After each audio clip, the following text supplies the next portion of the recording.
just considering what Timothy was speaking of, Edward, in that I have observed yourself and Timothy speaking with one another as if going down this road and observing what is seen.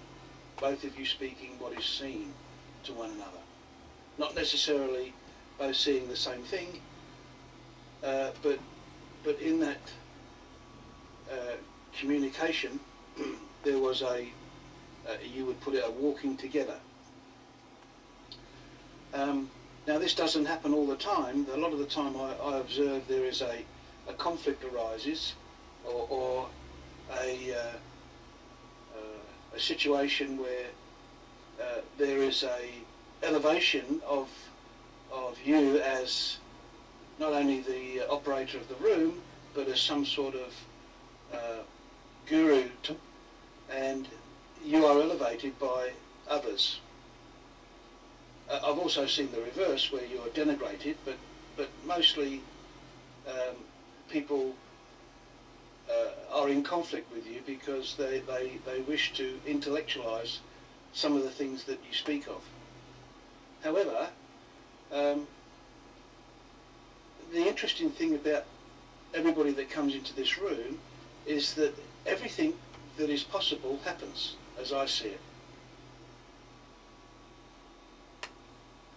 Yes, all aspects of it happen here, of conversation. I mean, I didn't mean to say it's correct, Fred. And there's one thing that happens.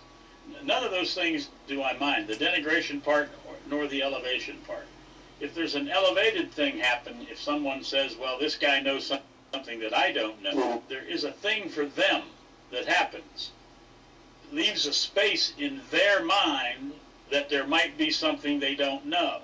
I don't know if people actually can see that people on this planet know everything. By the time they're 4 years old, they've got everything worked out. They know. They already have it figured out, and they already know what's going on. The only thing that might happen is they'll develop some beliefs to go with it. They'll strengthen their beliefs. So if you come to a place where somebody elevates you and says, oh, this fellow knows something that I don't know, or might know something that I don't know, it actually creates an opening in the listener's mind without their even knowing it. You see? Brian.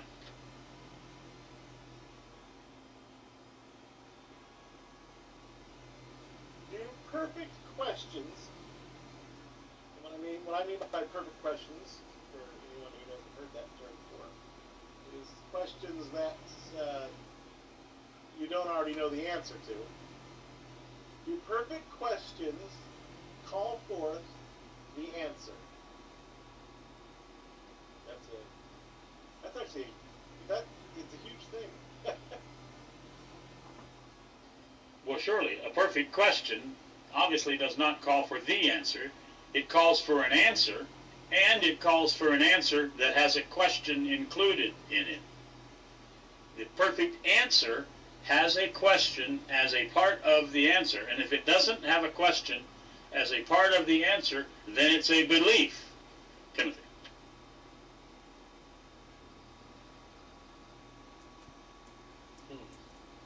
That's interesting. This thing about walking along with somebody or whatever. Oh, sorry, Brian, I didn't realize you had another go. Go for it.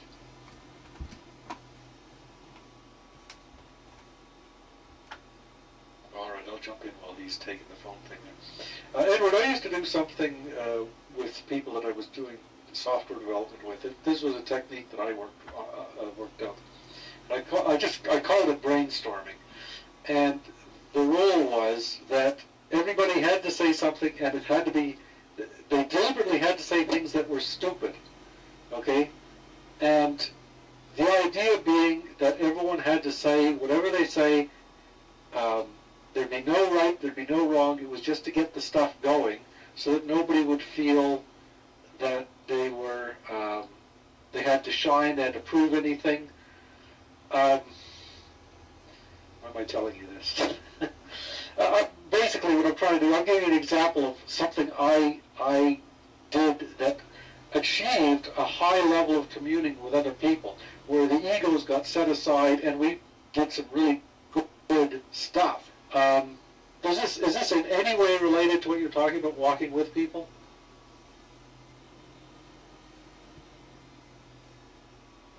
Well, it's a dynamic that you can put into place that sounds perfect, Timothy, because firstly, many a great idea are had by people that think it's a stupid thing. So if you bring forth the ontology of speaking what we consider to be stupid, then perhaps some great things can come out of it.